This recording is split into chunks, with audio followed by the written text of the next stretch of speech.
Hey everyone, thank you so much for joining. You are watching a wonderful webinar presentation, Corona Days Professional Development. You know, our illustrious host, Annette Edwards, I'm filling in for her today. My name is Tia A, and we are going to have a really great treat. Today is July 26th, and presented by Twanna Davis, we are going to be talking about health is the new wealth. So this should be really exciting. Health is always a great topic. So one of the things I want to talk about is I want to introduce Twanna and let you know a little bit about her, and then we're going to go ahead and bring her out. So a couple of things that you should know um, about Miss Twanna is that Twanna is a fitness professional who inspires others to live a healthy lifestyle by sharing her knowledge. And after being diagnosed with high blood pressure at 38 years old, she became scared that she would be like her grandparents who passed away at the same age due to heart disease. So she knew she needed to change her lifestyle. That's when fitness became therapy for her. Her mind and body, and she knew she wanted to help others in her community do the same. So she is here today and she's going to share her story and share some wonderful knowledge and information with us. Twanna, are you ready? Yes. Hi, everyone. My name is Twanna Davis, and I live here in Las Vegas, Nevada. I'm originally from New York, born and raised. I moved here approximately 17 years ago with, honestly, not much. I want to say 4 suitcases, 2 boxes, and my 2-year-old son. All right. So, a lot of us was brought up to believe in the American dream where we go to college, we get a good job, move up in a company, and get a house. I did exactly that. Got married, have a degree, moved up the corporate ladder, but I wasn't happy at my job. I was stressed out. I was barely spending time with my family, which was actually hurting my marriage and our lifestyle. And when I developed high blood pressure at 38, I really became scared, even though everybody was like, oh, you just take medicine, you be okay, everything is okay. But I know that I wasn't doing the right things. I wasn't eating right, I wasn't exercising, and I was stressed. And it happened. I got high blood pressure, and I was like, I know I need to change. I just didn't know what to do. I've been exercising like on and off throughout my whole life. High school track team, all of that stuff. The only thing I knew was to lose weight was cut my calories. I didn't really know much about nutrition. I didn't know whether I was doing the exercises correctly that I was doing. So I decided to really pursue a lifelong dream that I always wanted to do, was getting to health and fitness. First, I became a group fitness instructor. Started out with Zumba, believe it or not, guys. Zumba was my gateway into the industry because I grew up in New York and we didn't have information about that. We knew was to work in the office and move up from there. We didn't know there was careers in health and fitness, especially personal training and group fitness. We just didn't have that out there. So a lot of stuff I really learned on my own, and my gateway into the industry was Zumba. And I started teaching Zumba classes. I wanted to learn more. Then I became a group fitness instructor. And then later on, this is like throughout a whole 8-year period I've been in this industry. So everything is like a step-by-step process. But the more I learned, the more I was able to do and become healthier and live a lifestyle that I'm very happy with. I even, when P90X was out, I became a P90X group fitness instructor, which led me into becoming a personal trainer.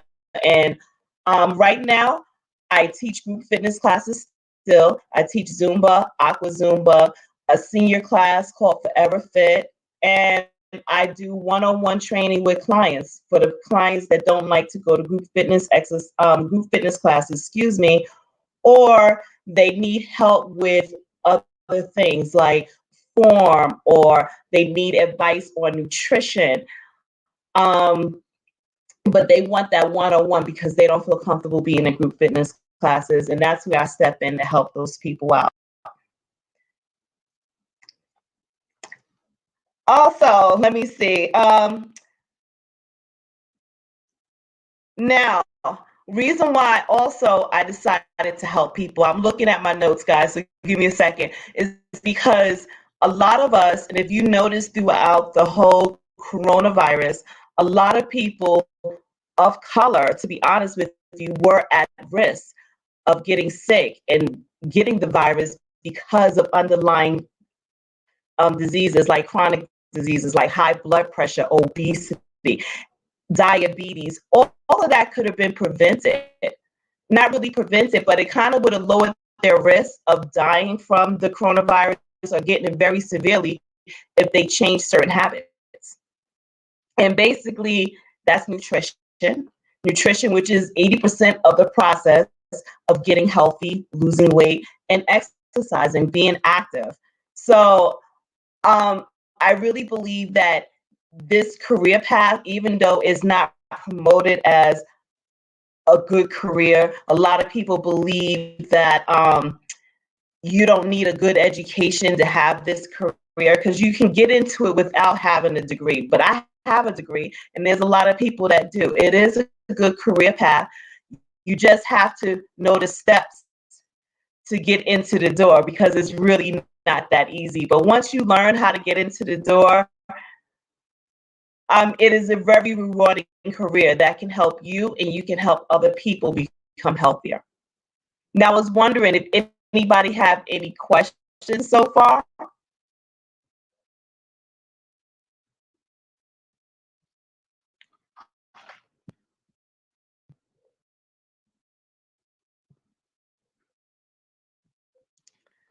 Okay, so I'm just gonna go on. I didn't see any questions, but how I became a trainer and to get into the gym is really honestly, once you get your certifications, you want to network, you want to go to the gym, you want to exercise, you want to ask questions, you want to look for a mentor because when you get your certification, especially for personal training, there's no hands-on training.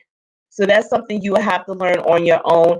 And I had several mentors within this career. This is a career span of 8 years. Even when I started with Zumba, I had 2 mentors that helped me out. I even prepared choreographies so I could do it in their class to see if the students liked it.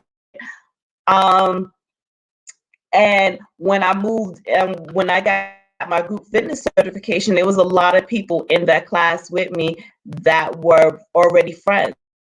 And with that, we had to take a written test and do like a 3-minute choreography on how we would teach the class. We had to present them like a warm-up, an exercise routine, and a cool down. And honestly, I think I still use the song that I did for that to this day. and one of my classes, or sometimes I present it back because it was just really a fun situation. It was stressful, but it was fun at the same time. So this where I got Zumba, which was the basic one. You can go to zumba.com if you're interested in becoming a Zumba instructor. For my group certification, I went through AFA, and AFA stands for Athletic and Fitness Association of America. They're one of the top group fitness certifications in the United States. A lot of the gyms, the majority of the gyms recognize that certification. And when they see that, when you go in for an interview or present your resume, they are quick to want to hire you because that's one of the best certifications. And for personal training, I have them through NASM. Now, NASM stands for National Academy of Sports Medicine. And that's another one that's one of the best personal training certifications that you can get. And it's really recognized by the gyms.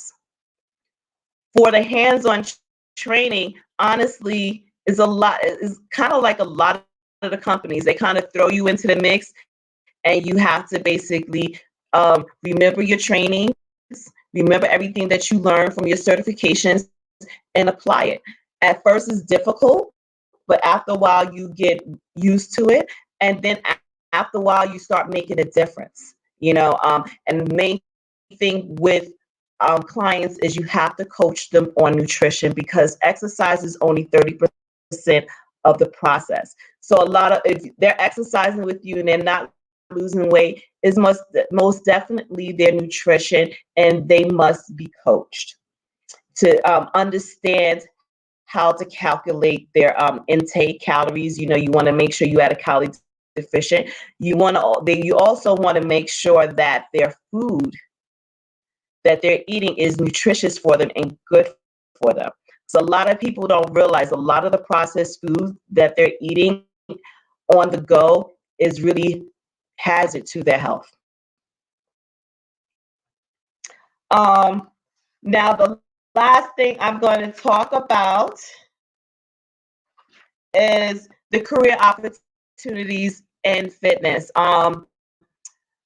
It's up to you. I think that if this is something that you really want to do, go to the gym, find out what you resonate with, because you can be a group fitness instructor, you can just be a personal trainer, or you can do what I did, which is both.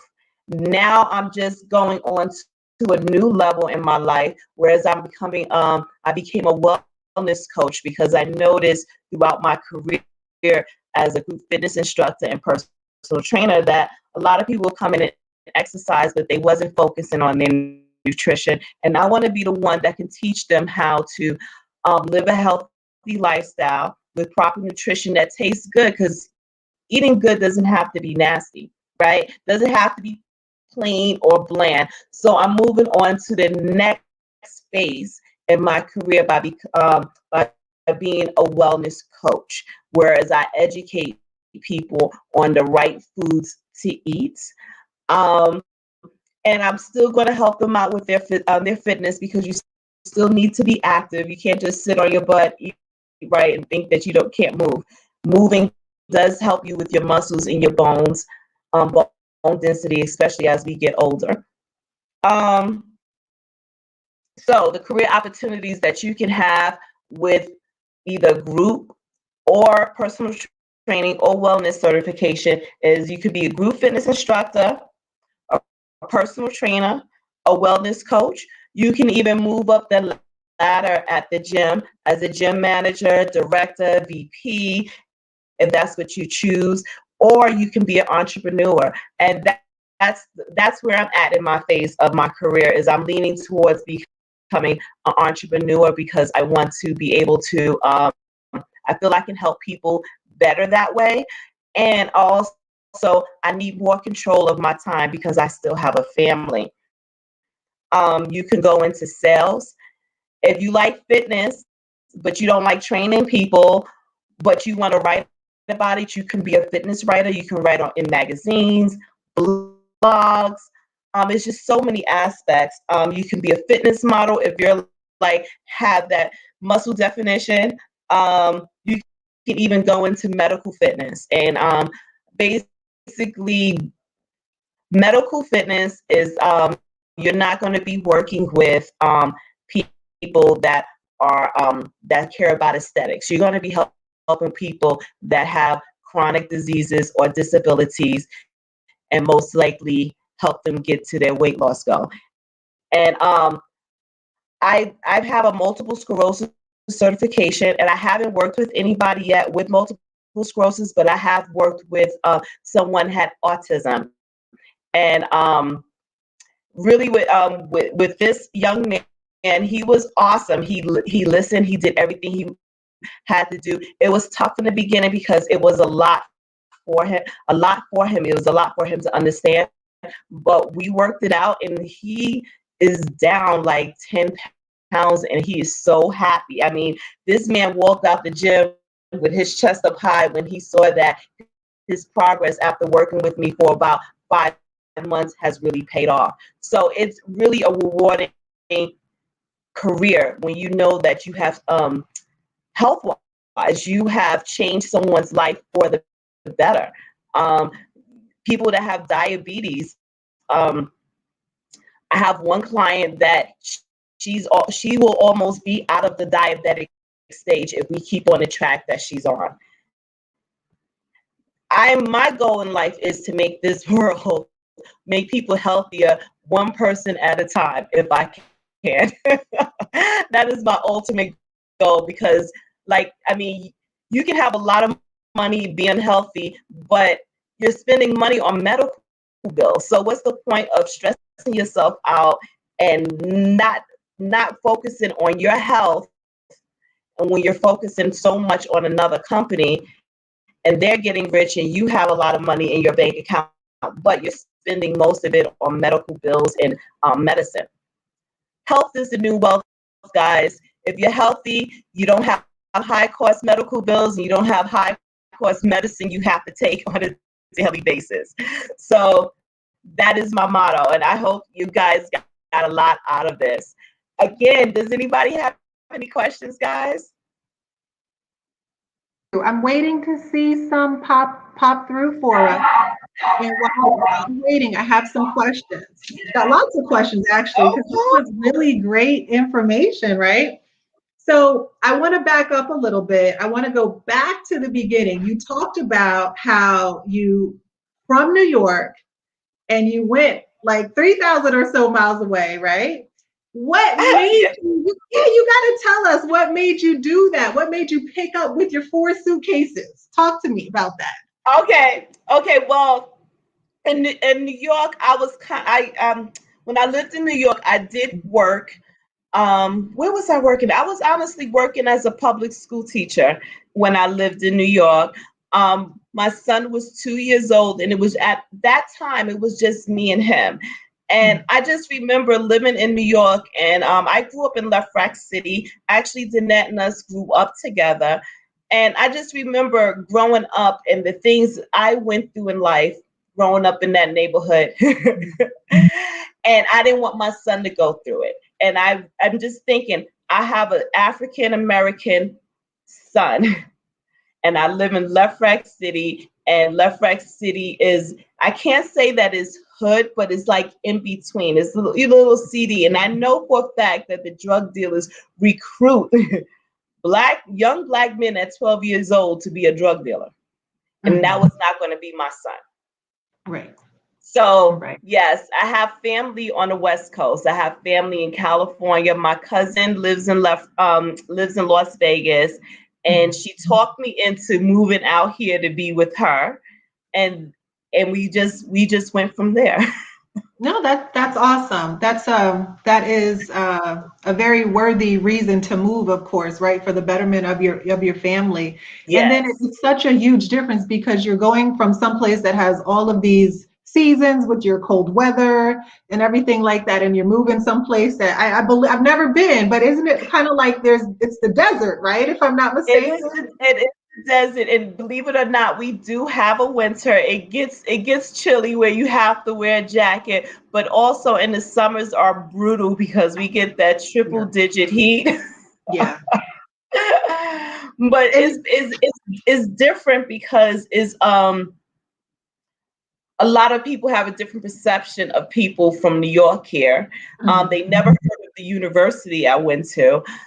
So it's like, okay, she's just another Black girl from New York. So you get all these biased opinions, and these people out here are blunt with how they feel. It's like no hiding behind anything. Like before the Trump era, what people want to say, these people were already blatant with me with how they felt. So I did face it a lot more out here than I ever did. And basically it put me in a different mindset because I wasn't always like this. And I think it was really the Obama era that kind of taught me that I got to be better. I got to be better. I can't let it get to me. I can't let it get to my mind. They done went through worse than I have. And they still was able to rise above it. And that's what I focused on. Amen. That's a marvelous move, and I like the way you took those kind of negative behaviors or some of those negative experiences and turned everything around. That means Mm-hmm. our in addition to what we do to our body and what the food we take in, our mindset also very powerful to change our experiences for sure. Yes. Now, you said something that resonated with me so much because I have high blood pressure. I've had Mm-hmm. it for a long time. I've been on blood pressure medication for quite some time. And I went to the doctor for my yearly physical and I said, hey, I want to take this dosage down. I'm no longer doing the job that I was doing before that was super stressful, which is why I had you kind of like up this dosage. Uh-huh. And, she was like, well, let's wait and see. I was hopeful that I could just get off right away. And Uh-huh. we started to have a deep conversation, the doctor and myself. And, we kind of talked about the reality that some people never get off of the medications.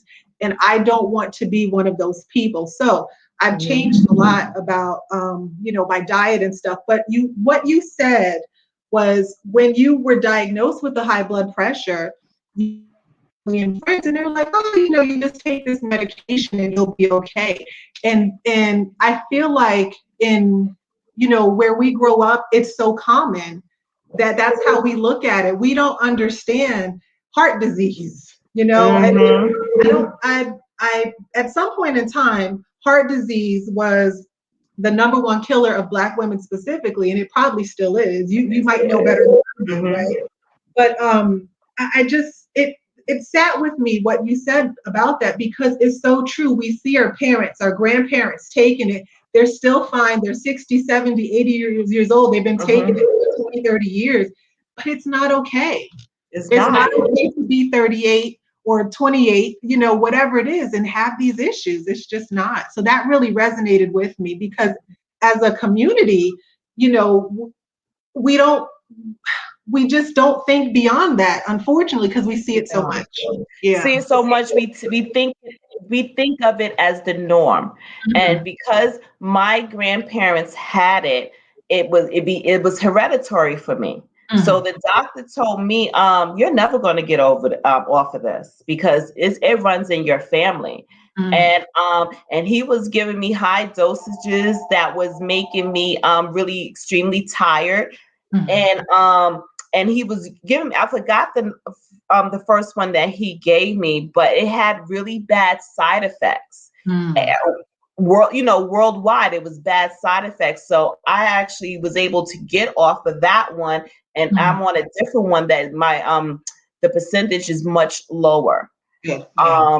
So I'm really happy about that. But honestly, all of my cousins, with the exception of one, has high blood pressure, and some of them got it in their 20s Yeah. before I even got it at 38. It's rough. It is rough. And you mentioned that I believe you said, was it 80% of our health? Please correct me. I wrote it down, but it is our nutrition. Something Yes, to that effect. yes. Okay. It Say that basically, again for me, please. no problem. If you're Okay. trying to lose weight, 80% of the process is nutrition. Okay. So a lot of people believe, okay, all I have to, is a lot. Sometimes all they do is start being active more and they will lose weight. But then you a plateau if you don't Mhm. change your eating habits. And there's a lot of, and I see it even when even in the fitness industry, a lot of us group fitness instructors, because we're running from class to class to class to teach, and we believe, okay, we're active, we're moving, we can eat whatever we want. So we go to the gas station, pick up those chips real quick, and then Mhm. go teach the class. And that's not going to work, because then you're going to be obese, Right. even because your body is used to that activity that you're doing. So you still have to work on your nutrition. And it's not just cutting calories. You cutting calories, but you still want to make sure you're putting the proper nutrients in your body. Mhm. You want to make sure you're getting the proper nourishment, the proper minerals and vitamins into your body, so you can keep your energy up. Mhm. Yeah, that totally makes sense. Now, Twanna, let me ask you, with that being said, right, there's all these diets out there. You got, okay, I'm going to go vegan. I'm going to get on the keto diet. I'm going to do the lemonade diet. There's the Mediterranean. So when your clients come to you, maybe they're saying these things, hey, can I do this for a quick fix? Or can I do this to maybe kick it off, my weight loss? When they talk about these various diets and fad diets and all the trends out there, what advice might you give them? I asked him, can you, because remember, this is a lifestyle. This is a lifestyle change. Do you think you can be on a lemonade diet for the rest of your life? You know what I mean? It has to be a balance. I'm all for those keto diets. I personally wouldn't do it because I don't like to deprive myself, because if you deprive yourself, then you wind up binging.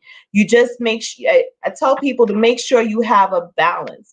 Focus on your macronutrients, and the macronutrients is basically your proteins, your carbohydrates, and your fats. That includes everything. You're not taking nothing out of your diet. You're just basically lowering the percentage of intake. Okay. For each one. Like, for instance, we eat a lot of carbs because it naturally gives us energy. And the carbs are like your breads, your cakes, your sweet. So we naturally eat that because it's sweet, it tastes good, and it gives us energy. But you want to lower that. You want to get really your carbs from your fruits and vegetables. Fruits have natural sugar in it. Your vegetables have the carbohydrates and also the nutrients that your body needs. And you want to make sure you have a lot of lean protein.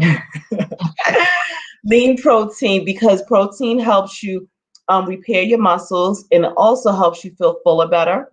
And we still need fats. People want to take fats out completely. You still need fats. You still need a healthy source of fat, like olive oil, coconut oil, nuts. You still want those healthy sources of fats, just not as much. We just have to have a balance. Okay. That makes any sense. Okay. All right. So it makes a lot of sense. It makes a lot of sense. So one of the things that I hear people say, and I'm one of those people that when I've done, dieting, like I kind of deprive myself. Like I'll go months without eating meat, thinking I'm doing something right, and then I'll be like, I want a hamburger, or I want this or that, and then I'll have it for that day, and then the next day I want it, and then I'm just eating meat that whole week, and it might turn into 2 weeks, and then I'll kick the habit, go back. But it's I think just based on what you said, the deprivation equals binging. So I think what I'm going to have to do is maybe kind of allow myself maybe meat a few times a week or something like that, because I see I'm constantly going back to the meats after a short, And period of time. make sure it's lean. If it's red Mhm. meat is your problem, you don't really want to take red meat out your diet. You just don't want to do it as often, because we still need red meat. We still, because it has iron in it, and we don't want to make ourselves iron deficient, because that can make us anemic, right? So you still want to include that in your diet. Just make sure it's lean, meaning that you want to make sure it doesn't have that much fat in it. Or if you want to switch to turkey ground meat, which is more of a healthier than red meat. But you still, protein is really important, and even red meat is still important because it has that iron that you need. If you don't want to get it from red meat, you can most definitely get it from spinach. But we do, especially as women, because of our monthly, we lose those red blood cells, but we need to make sure our body has it. Gotcha. Okay. All right. Another thing you talked about, and let me ask you, do you have, I was looking, I don't see any questions coming through from our participants here, or our viewers, I should say. Do you have a time limit? Can you keep talking? I can keep talking until about 4 o'clock. I mean, well, 30 minutes. I'm gonna say Okay, 30 got minutes. 30 minutes. Okay. I just Yes, have a few more questions for you. sure. So when I notice a lot of people say, because, and I think that this will help some people, right, who are thinking about it, right? Like, I need to do this, Hmm. need to lose weight, I got to come off the medications. A lot of people say, oh, but it doesn't taste good. If I cut out the salt, then, it's just not going to taste right. What things might you suggest to your clients, for seasoning or something like that? What might be something to kind of kick off the flavor? The kickoff. Well, to be honest with you, seasoning is really not bad. It's just salt that's kind of like that for us, right? Uh, Switch to sea salt, because it's a little bit more natural. Try not to put as much, but add different type of seasonings, the flavor like oregano, um, garlic. Garlic is good for your heart. You know what I mean? Let me see, pepper, and they have all different types of peppers that you can add. You can also use natural things to make flavor, like garlic cloves, onions, the green red peppers. It makes your food looks very colorful. um but you can flavor your food without salt. There's so much seasoning on the shelves that doesn't have much salt in it that you can use that will add so much flavor to your food. Gotcha. So we have to go beyond the salt and pepper, beyond the sazon, right? Beyond the Lowry, Yes, whatever people are using in their yes, kitchens. Got to get creative and use those fresh vegetables, those fresher ingredients. Okay. yes, and I know it's time consuming, you know what I mean? So like I tell people, if there's one day that you can just experiment with cooking, you can either meal prep or just experiment in the kitchen, because, you know, making your food fresh from home is really the better option Yeah. than buying it outside in the street. I know it's quick, and I know a lot of us are on the go, but sometimes, honestly, for your mental health, Mhm.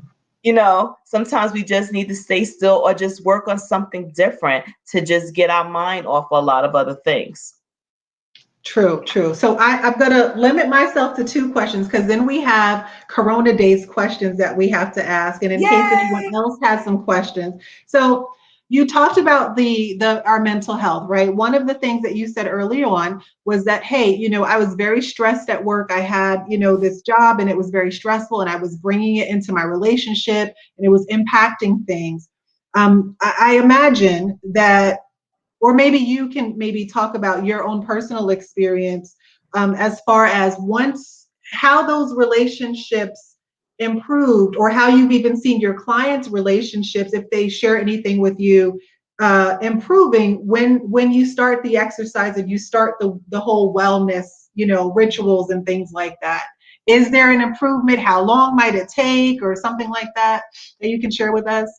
Well, it's really up to the individual, how long it will take. But I say try mental health and a lot of with fitness and losing weight. It all starts with our mental. We have to believe that we can do. We have to believe that we can reach that goal, no matter what obstacles are in our place.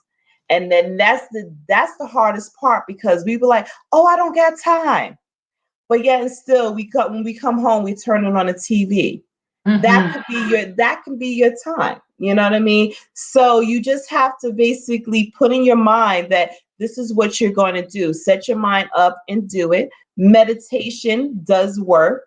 I even during coronavirus, I learned how to meditate and I started meditating. I have to be honest though, once everything started open, I became busy again and really couldn't do it. So in the car, instead of listening to the radio, in which I can't anymore because I'm like, it's nothing but garbage on there. So it's not helping my mind. So I try to listen to motivational speeches from my phone, and I hook it up to my to the auxiliary cord in the car. And basically that just fills your mind with negative thoughts. I Hmm. mean, excuse me, Yeah, positive positive. thoughts. Right. It fills your mind with positive thoughts, because negative thoughts will make you feel defeated. Mhm. Positive thoughts will give you energy. It will make you feel like you can conquer the world. And you might even get tidbits of advice in those motivational speeches. You know what I mean? I can name a couple that I've been listening to. I've been listening to, if you look her up on the internet, her name is Sarah Fontenot. Sarah Mhm. Fontenot. Mhm. She's originally from Canada. She moved out here. She was a cliche. She wanted to get into movies, but life took her onto a different direction.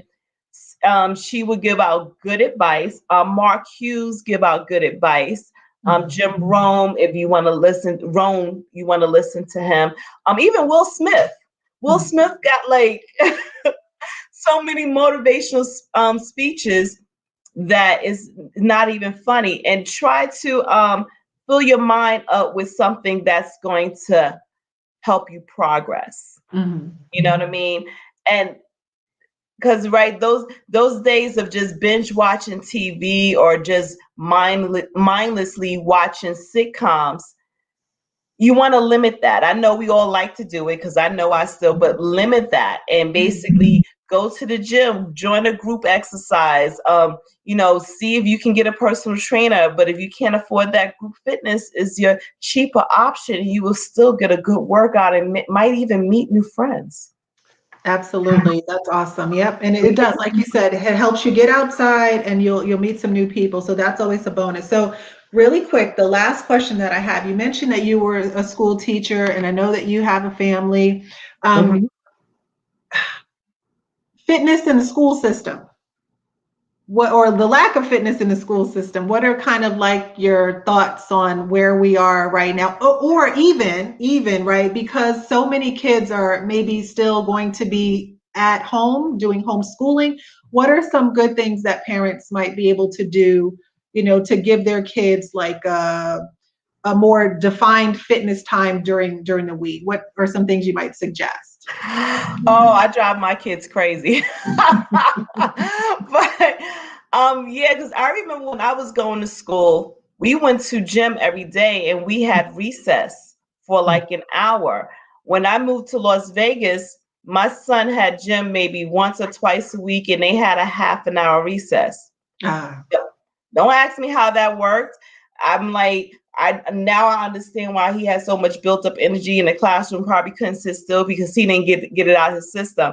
right. But my son is pretty active. When we first moved out here, when we brought our home, and this is what I was very conscious of. I wanted to live in a community. Now, my husband is from where I grew up too. So we was on the same mind frame. So we moved into a community that had made sure they had community parks and Mm, pools because sometimes we can't always get out there with the kids to play.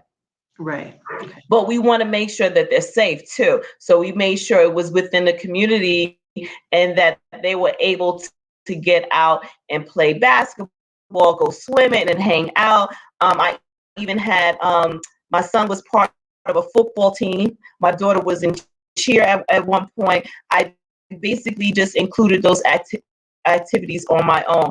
And when money was tight, I was like, okay, I go outside and find some friends and play. And That's basically, okay. They're out there. That gets them running around.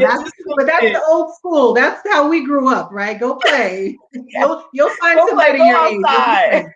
Yep. Get All off the right. computer, get off the TV, go outside, do something. When coronavirus hit, we majority of us, I had them go on walks with me. I used to call them mission walks. Come on, let's go on a mission walk. It drove them crazy, but they did it. We had to stop because once it started getting triple digits, it just became unsafe for us to do it. It wasn't safe for us to walk out there unless it was early in the morning and no one, they weren't getting up, or late at night and that's when everybody was out. And I was like, okay, we're in a pandemic. I'm not trying to be out there with them. So Right.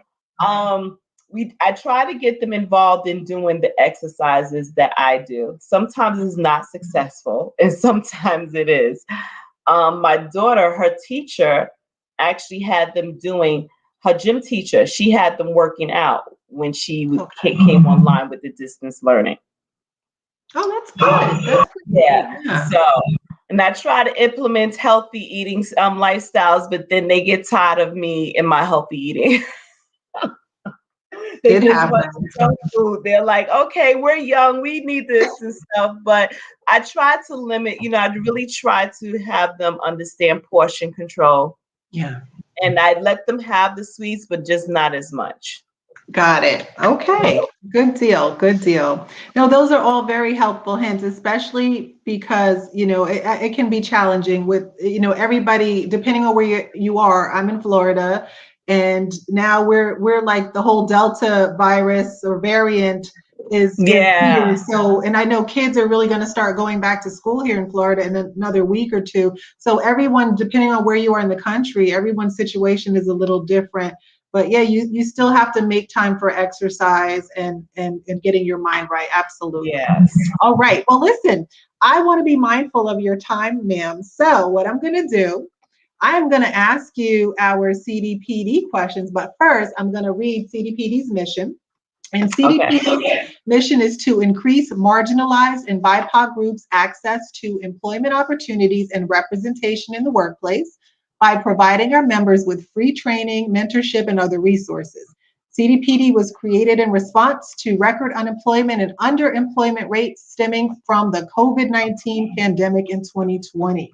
And that's kind of what we're talking about that just a second ago, right? This whole pandemic. So, one of the things I want to ask you, and you may have alluded to this earlier, but I want to ask, have you ever felt marginalized by others? And if so, in what way? If you care to share that with us.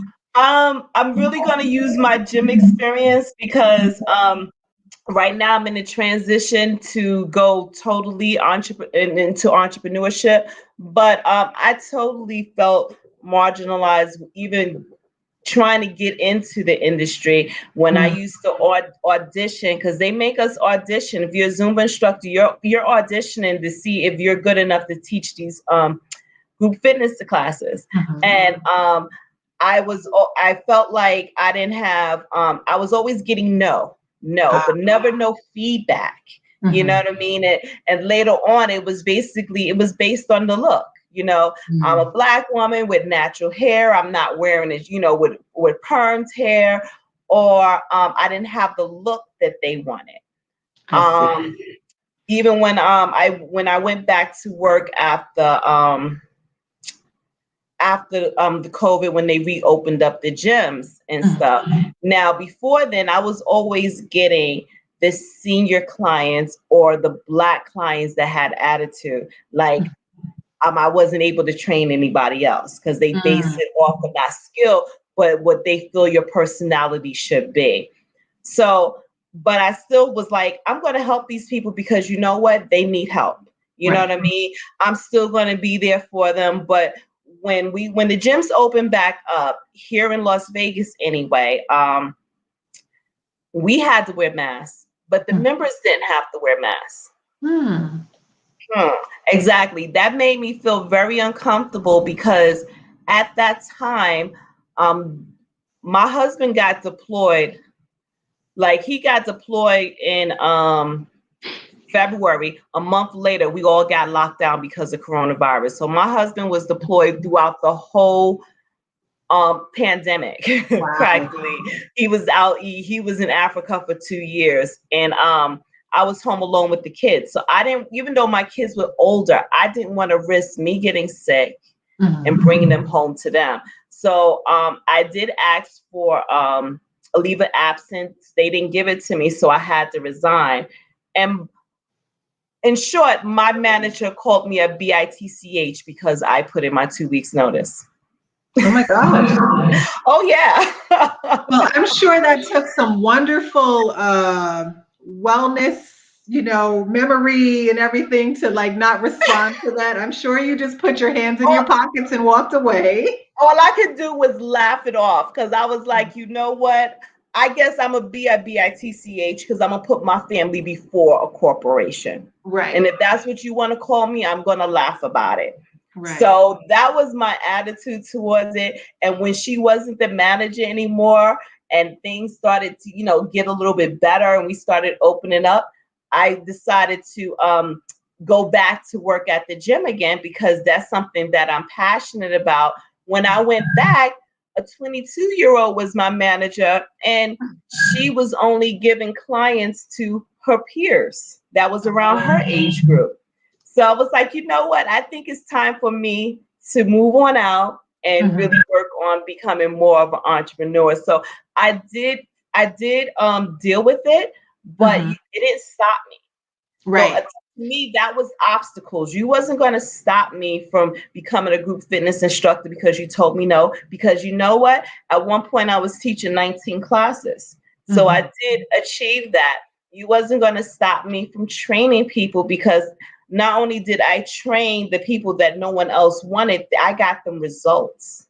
And that's the reason why I went into this industry, for results, not for money, for results. And that's what I accomplished. So whatever you throw at me, I'm strong enough to handle it. Bravo, bravo. But see, that's why we ask the question, right? Because we want people to know, hey, many of us, out here that present here, like yourself, have been marginalized. And guess what? We didn't let it stop us, Yes. we just kept going. So I love that you turned it around and you said, well, hey, if I can't get clients, if you're not just going to give me clients, and I'm going to start my own thing and I'm going to keep giving these results. So bravo to you. That's awesome. Yes. Fantastic. Yes. Fantastic. So we did have a comment. Somebody said, I love it. They love how you turned it around. That's awesome. Thank Just you. 2 more questions and we're going to let you go. Okay, that's fine. All right. So this next question, knowing what you know now, what would you tell your younger self when you started your journey? And it can be your younger self at any age. It could be your younger self 2 years ago, 5 years ago, or 40 years ago, whatever it is you want. Be patient and do not quit. Do not give up. Love it. It's all going to work out, because there was times where I stopped and then went back, stopped and went back. And now I'm like, okay, be patient. Don't give up. It's going to work out. Keep on pushing. Fantastic. All right. Okay. Now, last question, and guys, drop your questions if you have any so I can see them, because this is the last question, last CDPD question. But before I ask it, let me just ask you, how can people contact you, Twanna, if they want to reach out to you, they want to connect with you, where can they contact you? Perfect. You can find me on Facebook, and I'm mainly on Facebook. Twanna Davis, just search it and you will see the blonde locks. Connect with me. I'm on LinkedIn. I'm also on Instagram, but it's not as my name is at TheraFit for you. And I'm gonna type it in the chat so you guys can actually see how it's spelled. But it's THERAFIT and the number 4 and then U. Okay, TheraFit for you. Fantastic. Yeah. All right. Yeah, so that's basically it. And also on Instagram, I also have another account called, if you want to, it's called Diva Desert Locks. Okay. I used to do hair tutorials on YouTube. So okay, cool. That's why that came there. So I typed that in. But if you have any questions, just inbox me.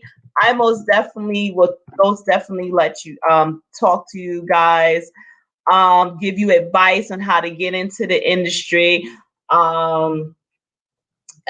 There's plenty of opportunities as a wellness coach, and I can help you get into that industry. If there's something that you're interested in, just inbox me. I will most definitely be there for you and help you out. Fantastic, and we thank you. So our last question, very last question, what would you like to leave us with? Like, what is it that you want us to take away? It could be 1 or 2 things that we are biggest takeaways for us today. Biggest takeaway is that leave your options open. Leave your options open. A lot of times growing up and going to college, I just thought that the only career I could have was in an office and move up there. Or my mother was a computer programmer when there's back mainstream, the big mainframes. And I was, she was trying to gear me towards that, and that just wasn't me. So you have to go with what you resonate with and keep your mind open to different possibilities. All right. Beautiful. Well said. Well said. Well, Twanna, this has been great. I am so glad I got the chance to do this with you. I've learned quite a bit, and I'm definitely going to be looking for you so I can connect. No problem. Thank you. It's so nice meeting you, Tia. Tia, I love it. Tawana, I love it. I jumped Thank in you, man. because aside from Rhonda, which is not really a presentation because she interviewed me. I'll Uh-huh. always catch me with the gum. You're the first person from Left Rack that came on. And I've been trying to get everybody on. You know, there's some, my brother included, like, there's so many people. I mean, like, you live in a place like that, you know, there are thousands of us, and so many people have gone on to do amazing things. Yes. So I've been trying to get everybody on. Nobody want to come on. Everybody, oh, I'm coming. So you're the first, okay? Yay! So that's you're the first one. I gotta do the L. Rhonda. Yeah, you even beat Rhonda because she's been coming for her own presentation forever. You know, she interviewed me, but that doesn't count, you know? So I love that. And then I'm going to share something with you, Twanna. I know you're not going to remember. So I could tell you when we first met. Really? So, Okay. So it was in your house. So me and Joan walked to your house. Oh, okay. All the way over. That was my first, how I remember it was the first time I went to that side. I had never gone to that side of Left Rack City. Joan is her cousin. And then we went to McCory and we bought candy. You know how they used to buy it, like you could weigh the candy, you could buy all the candies. We went and bought that candy. I remember that clear as day. Because I had driven by there plenty times, but I'd never walked. It seemed like a forever walk. But then, you know, a teenager, I did that multiple times a day. Yeah, exactly. But as a 9-year-old, I was like, what is this? Okay, yeah, like the same set of buildings here, but just on a whole total opposite side. So anyway, how that comes full circle, and I love it. I love that we're all over the world doing what we do, and you're right, being open and, you know, like growing up the way we grew up, you could get caught in the 4 walls or those 8 blocks or whatever you want to call it and never really leave. You might go to the Caribbean for a weekend or something, but you may never really leave and see more for yourself. And I love that, you know, your inspiration was your son. And what she didn't say, shoot, her and husband been together, what, 30 years? How long? Well, okay. Technically, I known him since we were 10 years old. But we was totally friends then. We didn't get together until like I want to say my late 20s. Oh, really? I thought it was earlier than that. Okay. No, we didn't get together in the late 20s. We got married in our 30s, and we've been married since. All right. Okay. All right. So almost there. But yeah, I love it. I know you gotta go. Thank you. I appreciate you. You know, I support anything you do. So just let me know and I'll be there. Thank you so much for having me on. It was a great experience, guys. I was nervous, but you guys made me feel good. All right. Awesome. Yeah. All right. I'm ending it. Good night. Thank you. Bye-bye. God bless you. Good night. Thank you. All right.